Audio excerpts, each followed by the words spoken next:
7 years na akong byudo, hindi ko inaasahan na ako ng 19 years old naming kapitbahay hanggang sa, Dear Ate Ann, gusto ko lang maglabas ng saloobin dito sa page mo. Itago mo na lang ako sa pangalang si Ernesto, 54 years old. Byudo na ako mahigit 7 taon na walang anak. Iniwan ako ng asawa ko dahil sa sakit at mula noon, parang kalahati ng buhay ko ang nawala. Sa una, tinanggap ko na siguro ito na ang magiging buhay ko, tahimik, mag-isa, at matatapos ang mga taon na walang ibang kasama kundi alaala. Pero dumating siya. Anak ng kapitbahay kong lumipat lang dito, ilang taon pa lang ang nakakalipas. Tawagin na lang natin siyang Yana, isang 19 years old. Noong una, bihira ko lang siyang nakikita. Hanggang sa isang araw habang naglalakad ako sa kanto, bigla siyang lumapit at kinuha ang number ko at doon na nagsimula ang aming pag-uusap. Madalas ko siyang makita sa labas ng bahay at halos luluwa ang kaluluwa. Simula noon may kakaiba akong naramdaman, hindi kundi paghanga. Nagsimulang tumibok ang aking puso, Ate Ann. Akala ko imposible na masuklian ang nararamdaman ko pero palay na ang kusang lumapit.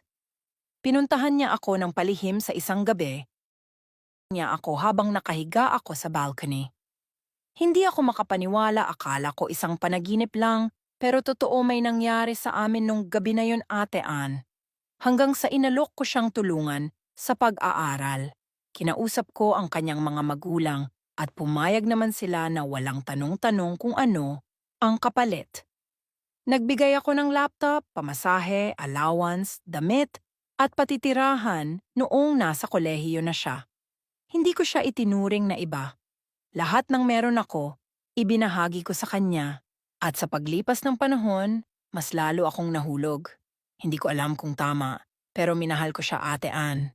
Oo, alam kong masyado siyang bata para sa akin. Halos kalahati ng edad ko. Pero hindi ko mapigilan. Napalapit siya sa puso ko. Pinangarap kong baka, sa kabila ng agwat ng aming edad, kami sa huli ang itinatadhana. Pero isang araw, bumaliktad ang mundo ko. May nagsabi sa akin isang kapitbahay na nakakakita raw kay Yana na may kasamang lalaki sa labas, madalas sa gabi.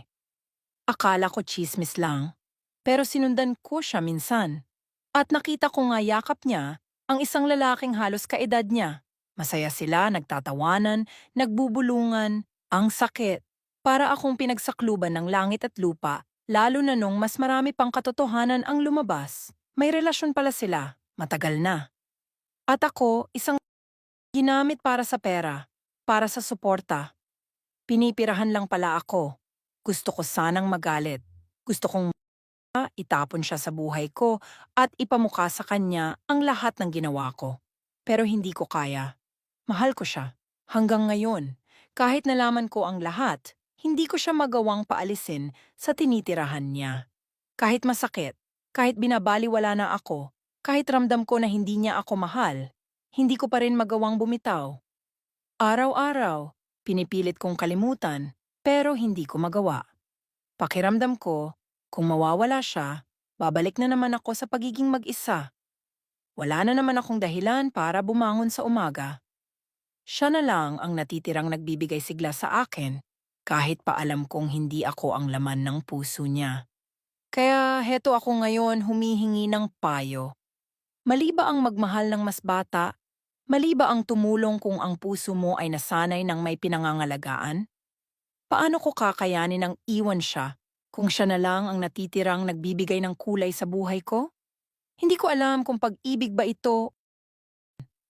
Sa mga makakabasa nito, sana matulungan niyo ako kung ano ang dapat kong gawin. Hindi ko na alam kung paano magsimula ulit. Sana, sa dulo ng lahat ng ito, may liwanag pa ring naghihintay sa akin.